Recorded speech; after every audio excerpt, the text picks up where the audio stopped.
अत्यधिक भोजन करके निंद्रा को प्राप्त करते हैं, आलस्य को प्राप्त करते हैं। लेकिन ओशो ने कहा है कि भोजन ऐसा करें जो ऊर्जा दे, उत्साह दे, शक्ति दे।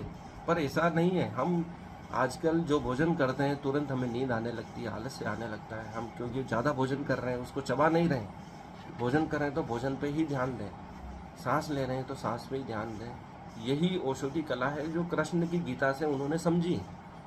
यदि हम भोजन को इस प्रकार से करें कि एक कोर को 40-50 बार चबाएं और भोजन करते हुए सिर्फ भोजन का ही ध्यान दें, उसका स्वाद लें, सब्जी में क्या इंग्रेडिएंट्स डले हैं उसको देखें कि रोटी में क्या स्वाद आ रहा है, उसको महसूस करें, क्या मसाले डले हैं सब्जी में, क्या सलाद है, इन सबको देखें, छुएं, उनका क्या रंग है, उन्हें महसूस करें तो उनमें एक दिव्य ऊर्जा हमको प्राप्त होगी। उनकी जो पोषण की शक्ति है, संपूर्ण पोषण शक्ति हमें प्राप्त होगी। जो कुपोषण है वह बिना ध्यान के भोजन करने से ही आ रहा है।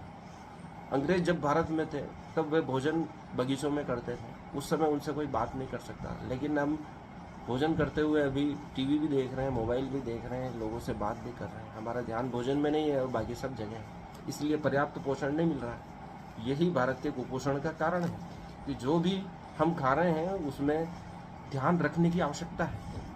विदेशों में ट्रेनिंग चलती है जो 1-1 लाख 5-5 लाख रुपए में भोजन करने की कला सिखाते हैं। उसमें आप एक ब्रेड का टुकड़ा दे देंगे और एक दिन भर उस ब्रेड के टुकड़े को आप चबा नहीं पाओगे, क्योंकि वह ऐसी कला सिखाते हैं कि आप जो भी कोर चबा रहे हैं उसको कम से कम 50-100 बार चबाना है और पूरा ध्यान इसमें रखना है।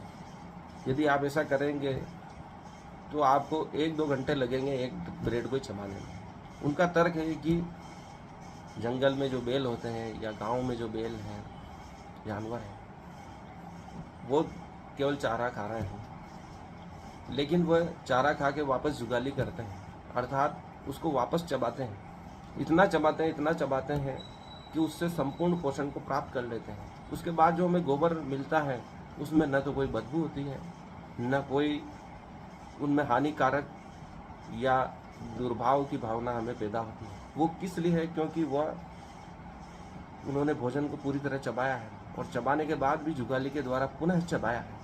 और हम देखते हैं कि सिर्फ घास खाकर बेलों में इतनी ताकत आती है, उसका कारण है कि वह संपूर्ण पोषण उस घास के द्वारा प्राप्त कर लेते हैं, इसलिए उनके मल में भी दुर्गंध नहीं आती है। लेकिन मनुष्य का स्वभाव उल्टा है, वह पूरा तरह चबाता नहीं है, इसलिए उसके मल में भी अत्यंत दुर्गंध आती है। सबसे खराब मल मनुष्य का ही होता है।